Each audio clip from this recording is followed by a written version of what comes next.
బగ బగ బగ బగ Monday నిప్పుల దండై కదిలిండే మా అన్న రేవంతు ధన ధన ధన ధన దరువుల మోతల కదిలొస్తుండమ్మో అన్న ఎనుముల రేవంతు కాంగ్రెస్ జెండా ఎగిరేసిందంట ఎదురెవడే ఉన్నా ఎదురిస్తాడంట సుడిగుండాలకి ఎదురెళ్ళేటి గుండె తనదంట కాంగ్రెస్ జెండా ఎత్తిండే అన్న రేవంతు కథన రంగం తొక్కిండే పులిబిడ్డ రేవంతు ఈ దోపిడి దొరపాలన పైన అన్న రేవంతు సింహంలా పంచా విసిరిండే నిప్పై నిలువెత్తు బగ బగ బగ బగ మండే నిప్పుల దండై కదిలిండే మా అన్న రేవంతు ధన ధన ధన ధన దరువుల మోతల కదిలొస్తుందమ్మో అన్న ఎనుముల రేవంతు ఎనుముల వంశంలో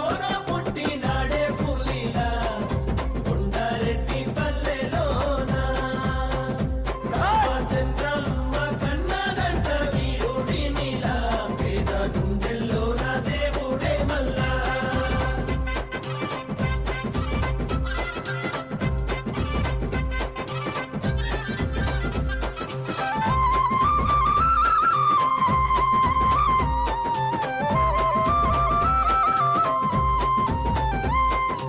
అమరుల త్యాగాన్ని చూసిన మన అమ్మ రాష్ట్రాన్ని ఇస్తే రా బంధుల పాలాయే ఈ రాకసి కొడుకులను తరమాలని తలిచిండు దొరబల్గాన్నే వేటాడిస్తున్నాడు ఆట ఏయ్ గుండాయిజము గుండెల్లో వణుకు పుట్టాలా నిరుపేదోళ్ళ బతుకుల్లో ధైర్యం నిండాలా అగ మెరుపుల మెరిసి ఉరుముల ఉరిమి అడుగులు వేస్తూ పిడుగుల కదిలి గదిలొస్తుండే గన్నా. ఆర్మూర్ మున్సిపల్ పరిధిలో వివిధ దశల్లో నిర్మాణంలో ఉన్న ఇందిరమ్మ ఇళ్లను పరిశీలించడం జరిగింది. ఇందులో భాగంగా పట్టణ కాంగ్రెస్ నాయకులతో కలిసి 11, 12, 13, 30, 31, 33 వార్డులలో నిర్మాణంలో ఇళ్లను పరిశీలించడం జరిగింది. గత 10 ఏళ్లుగా మీరు చూసినట్లయితే ఒక్క లబ్ధిదారుడికి ఇల్లు కూడా కేటాయించలేదు గత కేసీఆర్ ప్రభుత్వం. సొంత ఇల్లు అనేది ప్రజల యొక్క అదొక ఆత్మగౌరవం. మనం ఎప్పటి నుంచో ఒక సామెత వింటాం, రోటీ కపడా और మకాన్. ఇప్పుడు రోటీ కపడా మకాన్ అంటే ఆహారం, ఒంటికి బట్ట, ఉండడానికి ఇల్లు అనేటి ఎంత ముఖ్యమో అది మన అందరికి తెలిసింది.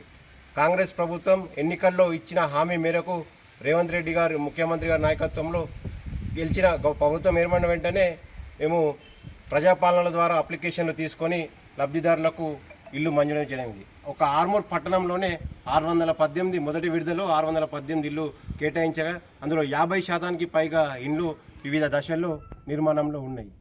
అదేవిధంగా మిగిలిన ఇల్లు కూడా అనుకుంటే ముహూర్తాలు బాలేవని ఆపారు. వాళ్ళు ఈ నెలలో మొత్తం చేశారు. ఇదే కాకుండా నియోజకవర్గం మొత్తంలో 3000కు పైగా ఇల్లు మంజూరు చేయడం జరిగింది. ఇది ఒక మొదటి విడుదలనే. ఇంకా 3 ఏళ్ళు అధికారంలో కాంగ్రెస్ పార్టీ ఉంది. ఆ 3 ఏళ్ళు అధికారంలో ఎన్నో నియోజకవర్గంలో అర్హులందరికీ ఇందిరమ్మ ఇండ్లు కేటాయిస్తామని చెప్పడం జరిగింది. ఎటువంటి మధ్యవర్తులను దళారులను ఆశ్రయించకుండా నేరుగా ప్రజలకే మేము ఇందిరమ్మ ఇల్లు కేటాయిస్తాం. అదే కాకుండా సొంత జాగలేని ప్రజలకు ఇప్పుడు అసంపూర్తిగా ఉన్న డబుల్ బెడ్రూమ్ ఇళ్లను పూర్తి చేసి వాళ్లకు మా గృహ నిర్మాణ శాఖ మంత్రి పొంగులేటి శ్రీనివాసరెడ్డి గారు చెప్పారు. ఆగస్టు 15 లోపు ఆ ఇండ్లు ఎన్ని ఉన్నాయో, జాగలేని వారు ఎంతమంది ఉన్నారో అది అర్హులను లిస్టు తయారు చేసి కలెక్టర్ గారు సిద్ధంగా ఉంచాలని చెప్పారు. జాగలేని వారికి కూడా ఆ లిస్టు ప్రకారం మేము కేటాయించడం జరుగుతుంది. కాంగ్రెస్ పార్టీ మాట ఇచ్చిందంటే అది నెరవేరుతుంది.